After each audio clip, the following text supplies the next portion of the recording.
जैसा कि आप देख सकते हैं कि हमने सेम पीसी वाला फोटोशॉप अपने मोबाइल में ओपन कर लिया है।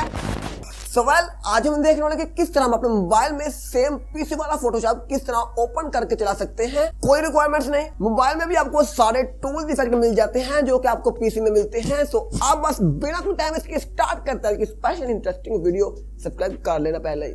तो इसके लिए आपने कोई भी एप्लीकेशन डाउनलोड नहीं करनी, आपने करना क्या, सिंपली आपने मोबाइल में आपने किसी भी ब्राउज़र को ओपन कर लेना। जैसे कि हमने क्रोम ब्राउज़र को ओपन कर ले, करते क्या, सिंपली ऊपर सर्च बार में हमने सर्च करना है photopea। आपने इस पर सर्च करना है। सर्च करते ही अभी थोड़ी सी लोडिंग हो रही है। सर्च होती है आपके सामने कुछ इस तरह का इंटरफेस आएगा। आपने करना क्या, सिंपली सबसे पहले अपने वेबसाइट को ओपन कर ले, इस पर क्लिक करते हैं। क्लिक करते ही हमारे सामने अभी एक आएगा इंटरफेस। आप देख सकते हैं कुछ इस तरह का हमारे सामने इंटरफेस आ चुका है। आप हमने करना क्या, सिंपली ऊपर 3 लाइन पे क्लिक करना। हमने 3 लाइन पे क्लिक करते हमने करना क्या, सिंपली इसे डेस्कटॉप साइड में कर लेना है।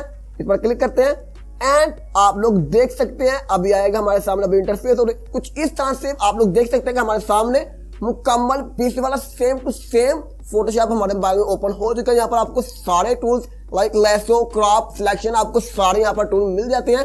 अब आपने करना क्या, सिंपली जाते हैं प्रोफाइल में एंड ओपन। अब यहाँ पर अपने को फाइल मतलब पिक्चर को ले जाते हैं, जैसे कि एडिट करना है, जैसे कि इस वाले को ले जाते हैं। इस पर क्लिक करते हैं।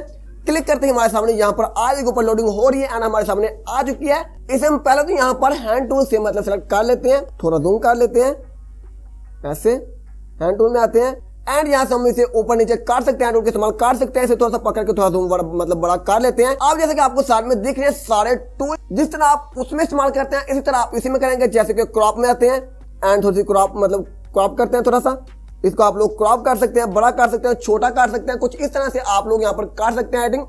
आप यहाँ पर एक एक करके सारे टूल्स को देख सकते हो। यहाँ पर एक और आपको एक्स्ट्रा चीज जो मिलती है वो है यहाँ पर मतलब आपने करना क्या, सिंपली अपने गैलरी वाले आइकन पर यहाँ पर आपने आना है। यहाँ पर आती है आप लोग ऑनलाइन मतलब गूगल से आप लोग यहाँ से पिक्चर्स ले सकते हैं जो कि आप अपनी बैकग्राउंड में इस्तेमाल कर सकते हैं। पिक्चर की आप कहीं भी आपने इस्तेमाल करनी है तो आप लोग यहाँ से निकाल सकते हैं। यहाँ पर जैसे हो रही है थोड़ा सा जूम करते हैं, ये करते हैं एंड पहली बात तो ऊपर यहाँ पर सर्च करके भी निकाल सकते हैं किस तरह का हमें इमेज चाहिए। मतलब फोटोशॉप से हट कर भी यहाँ पर अच्छी चीजें हैं मोबाइल में। तो जैसे कि हमें यही अच्छी लग रही है, इस पर क्लिक करते हैं एंड क्लिक करते ही लोडिंग हो रही है, थोड़ा जूम आउट करते हैं एंड आप लोग देख सकते हैं हमारे सामने आ चुका है। दोबारा पर क्लिक करते हैं एंड आप लोग देख सकते हैं हमारे सामने वो खुल के वो भी पिक्चर आ चुका है। कुछ इस तरह से आप देख सकते हैं कि आप मोबाइल में सेम टू सेम पीसी वाला फोटोशॉप आप अपने मोबाइल में भी इस्तेमाल कर सकते हैं। और उम्मीद है कि आप लोगों को समझ लग गई किस तरह आप इस्तेमाल कर सकते हैं। फोटोशॉप पर काफी ज्यादा ट्यूटोरियल बने हुए हैं यूट्यूब पर, आप कोई भी ट्यूटोरियल देख सकते हैं और सीख सकते हैं किस तरह आप फोटोशॉप में एडिटिंग कर सकते हैं। और अगर आप लोग मोबाइल यूजर हैं और अलग अलग तरह के फोटो एडिटर्स को इस्तेमाल करना चाहते हैं, आप लोग इस वीडियो को देखो। इसमें मैंने आपको टॉप 3 लेटेस्ट फोटो एडिटर्स के बारे में बताया। आप लोग इस वीडियो को देख सकते हो और अलग अलग फोटो एडिटर ट्राई कर सकते हो।